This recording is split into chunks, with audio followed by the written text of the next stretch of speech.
Shalom. We give all the glory and praise to Yahweh, Bahashem, Yahweh Shai, Bahashem, Wakah, Quadash, Demonos Apostles, Elders, Great Millstone, Shalom, so for elect, which are the remnant of the Israelites, the Israelite foreigners. They don't like us, but they are us. Shalom. I don't have no title for real. I just want to make some few points. Just get you straight to the point. All right. Start off at Job 5, verse 17 and 18. Behold, happy is he, Slaki. Behold, happy is the man and woman whom Yahweh Hashem Yahweh Shai correcteth. Therefore, despise not thou the chastening of the Almighty, for he maketh sore and bindeth up, and he woundeth, and his hands maketh whole. The reason why I wanted to get that because I don't know right now if anybody else going through things, but I know for a fact as of now, well, not right now, but from the past, I could say probably I've been getting chastised, but it increased even more ever since I could say that the last video I did, not the one yesterday, because I deleted that one because due to the fact I was being chastised, my brain was all over the place. I really didn't. I mean, I was told that the lesson was a little edifying, but I was told I was a little all over the place, and I kind of figured that because my spirit was off. I'm trying to force the spirit, but like I say, ever since that my last video, Lord been on me heavy, chastising. So it's like he trying to build us up right now. So we just need to endure and take heed. All right, because just like it said right here, Job 5:18, he make it so he healed. All right, so he gonna make sure everything goes good during the chastisement. All right, it's like things gonna happen like nonstop, back to back, every day. Even just now, something just happened just now, and it's early hell in the morning. So we just gotta be patient, just gotta endure and just deal with it. All right. Yeah, ever since that last video, yeah, been chastising. So you gotta love it though. 'Cause at the end of the day, the Lord showing how much love He had for us. So that's why He chastised. He put His foot in our ass. Let you, hey, nah, don't be doing that. Everybody make you go through this, so you be prepared for the things to come. That's basically what He's doing. That's what a good father that love his kids. That's what He gonna do. He gonna make sure you gonna check. He gonna keep criticizing you about certain things that you do, so you can get right. All right. That's what we here for. We seeking righteousness. We seeking to be perfect. So this is part of becoming perfect. We gotta be chastised. We gotta be disciplined. All right, now I'm about to go to Hebrews 12. I'm gonna start at verse 1, but I'm gonna get in the NLT. All right, give me a minute. Even down to when I finally got back from whatever I'm trying to get done. I gotta wait on that.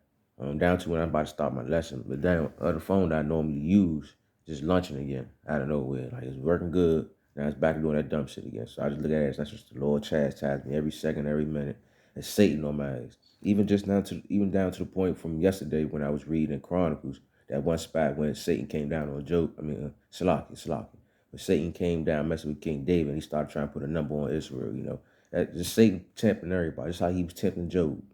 Satan gonna tempt all of us because we really want to seek the Lord. So he want to see how hard we truly want to be with the Lord. But Satan doing his job. He go back and forth with heaven. All right. In Job chapter 1. But let me stop talking. Let me go ahead and get this Hebrews 12:1.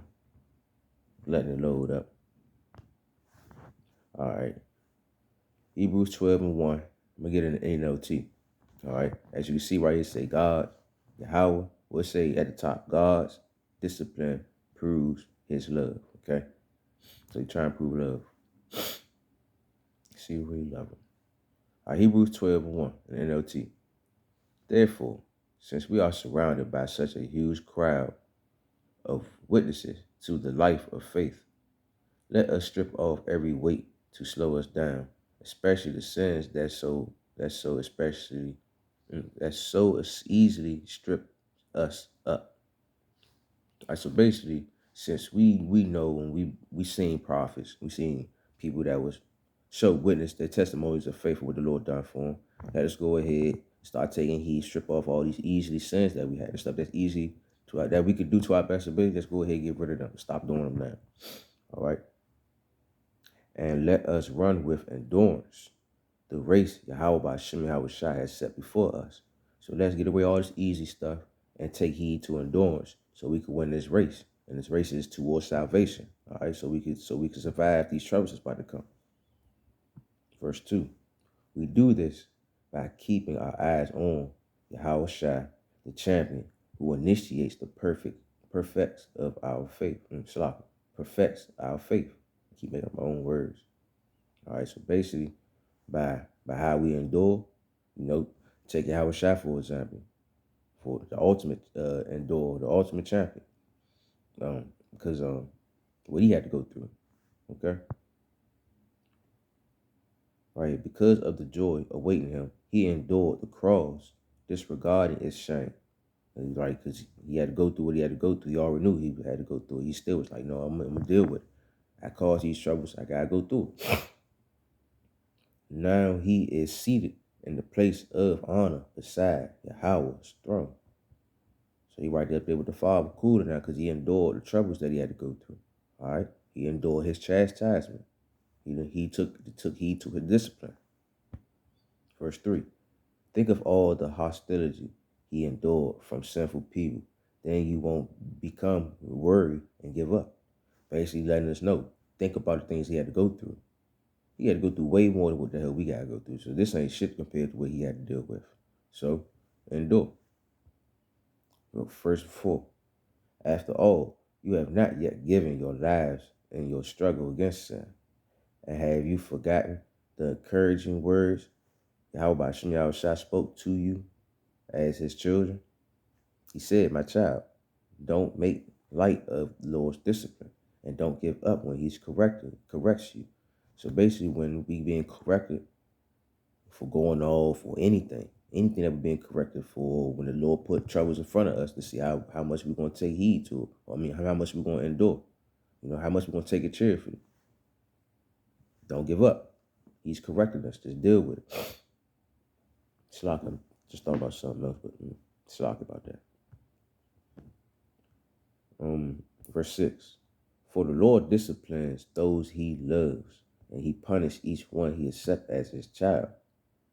As you endure this divine discipline, because this ain't no regular discipline, it's divine discipline. That's why it's happening the way it is. Why it's constantly and it's consecutively happening, because he sent Satan on our ass. And Satan, he gonna make sure he do his job. All right. And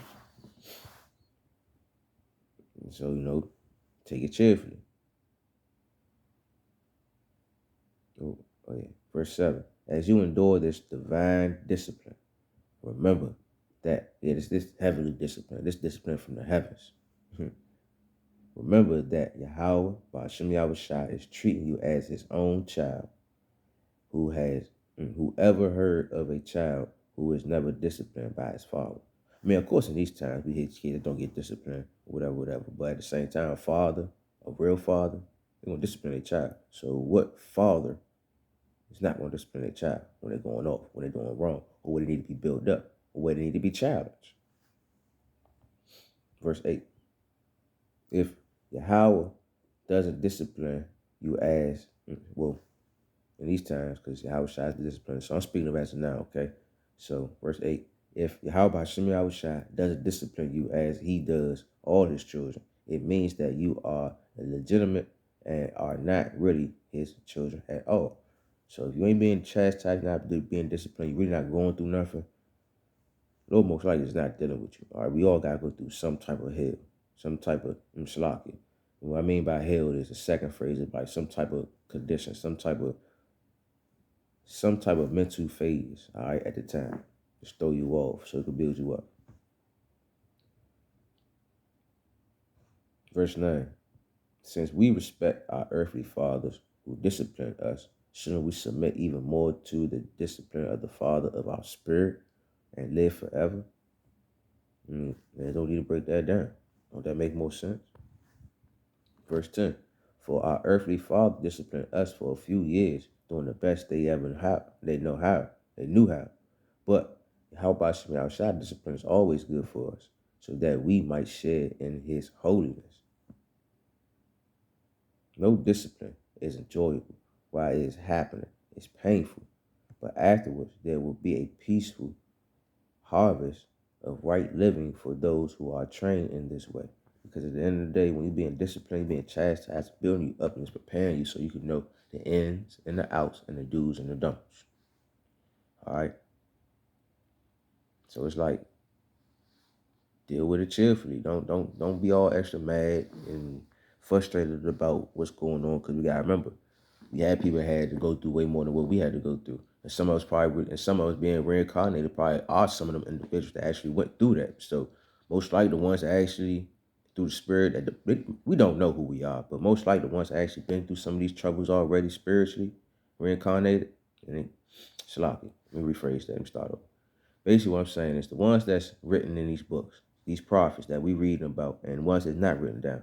We here right, most likely some of us are here right now.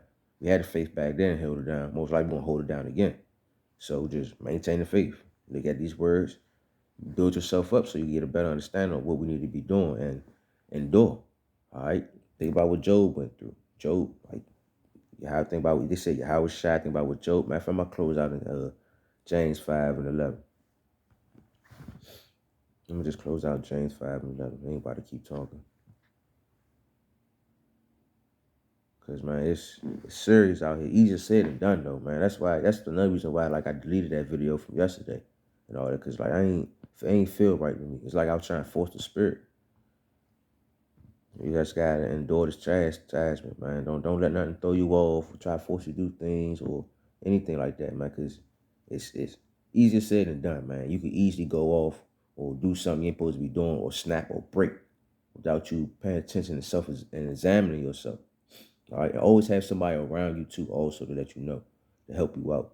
Because you may be feeling it, but it's always good to let somebody else know, because it could be just one of them doubt demons. All right, just keep in mind, we all gonna fall short to a degree. We just gotta get up, keep pushing.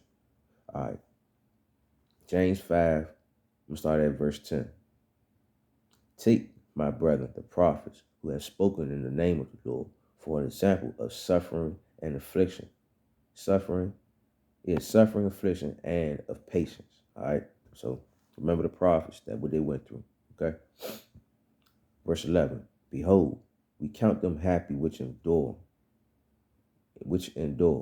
Yea, have heard of the patience of Job, and have seen the end of the Lord, that the Lord is very pitiful and tender, pitiful and of tender mercy. All right. So basically, if you're new in this counsel, you don't know nothing about Job, go read chapter Job, go read Job now. You're going to understand like the shit that he had to go through. I'm not even going to say it because you should already know about what Job. All right, that's basic stuff right there, but you should go find out what really happened to him so you can get an understanding, a more visual of what really happened to that man so you can see like, damn, it is what it is, man. Just what the Lord said. He love us, so he gonna chastise us. So just deal with it, take it cheerfully, all right? Leave it at that. Hopefully it was edifying. We'll give all the glory and praise to Yahweh Bahashem, Yahweh Shai Bahashem, Rakah Wadash. The ones apostle, elders, great millstone, shall one hope for elect, which are the remnant of the Israelites, the Israelite foreigners. They don't like us, but they are us. Shalom. Endure the chastisement, man. The Lord loves us, man. It's frustrating, it's gonna throw you off, but just keep pushing, put your faith in the Lord and trust him. All right. Shalom.